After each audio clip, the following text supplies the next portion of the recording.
Hey there, tech enthusiasts. Welcome back to our channel. Ever wondered how that funny cat video or the latest blockbuster movie gets from a data center all the way to your screen?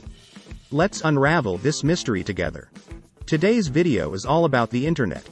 The satellite misconception. Now, you might think that satellites play a big role in this process, and you're partly right. Signals can be sent from a data center to a satellite through an antenna and then to your device. Imagine you're trying to call a friend, but instead of talking directly to them, you have to call someone on the other side of the world who then relays your message. That's like the satellite method, and it's too slow for most internet stuff. That 22,000-mile trip to the satellite and back causes a significant delay, which doesn't work for most internet applications. So, it's not the primary method. The optical fiber cables network.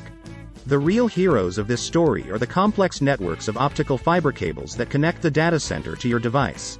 Think of the internet as a giant spider web made of super thin, super fast cables. When you're streaming a video, it's like pulling on one strand of the web, and the whole thing vibrates to send you the video.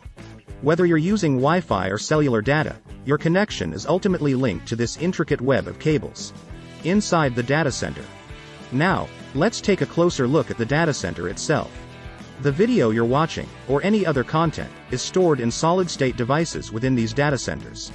Data centers are like massive libraries full of books. When you click on a video, it's as if a librarian rushes to grab the book you want and hands it to you. These librarians, servers, are super quick and good at their job. These devices, often called servers, have one crucial job: to provide you with the content you request.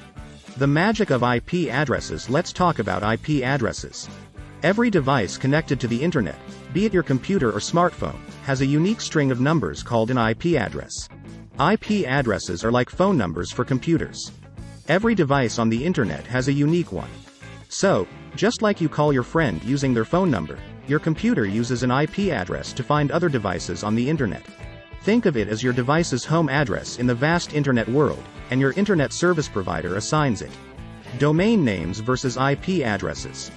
Imagine if instead of typing youtube.com, you had to remember a long string of numbers like 172.217.6.46. Remembering all those numbers can be a bit of a headache, right? That's where domain names like youtube.com or facebook.com come in handy. Domain names are like nicknames for those numbers, making it way easier to find your favorite websites. They're like shortcuts that correspond to those complex IP addresses, making it much easier for us to navigate. But how does the internet know which IP address goes with your domain name request? It relies on a massive phone book known as the DNS, or Domain Name System.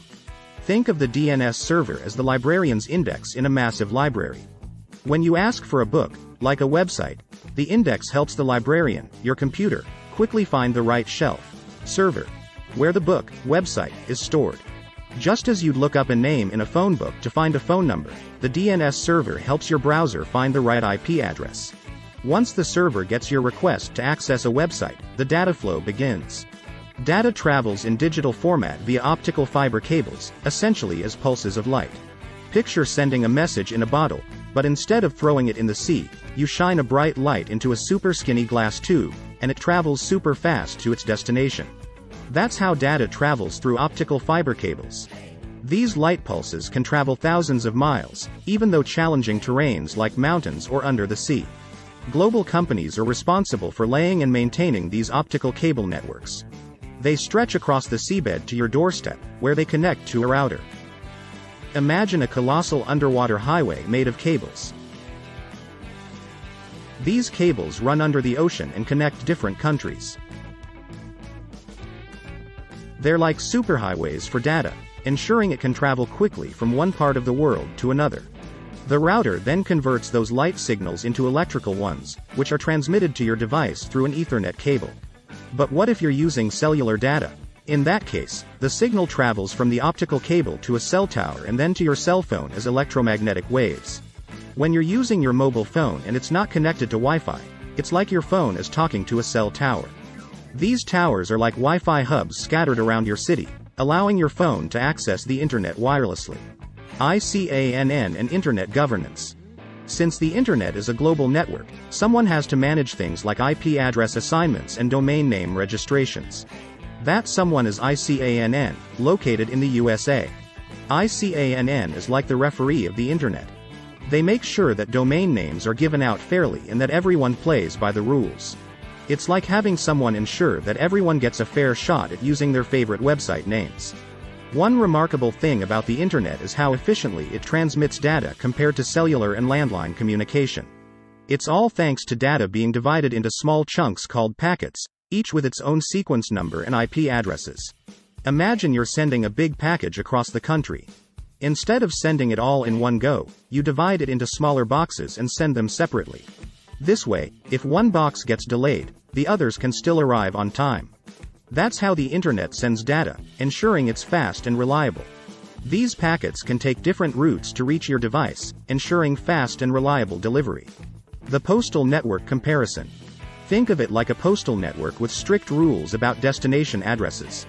Think of sending data like mailing letters.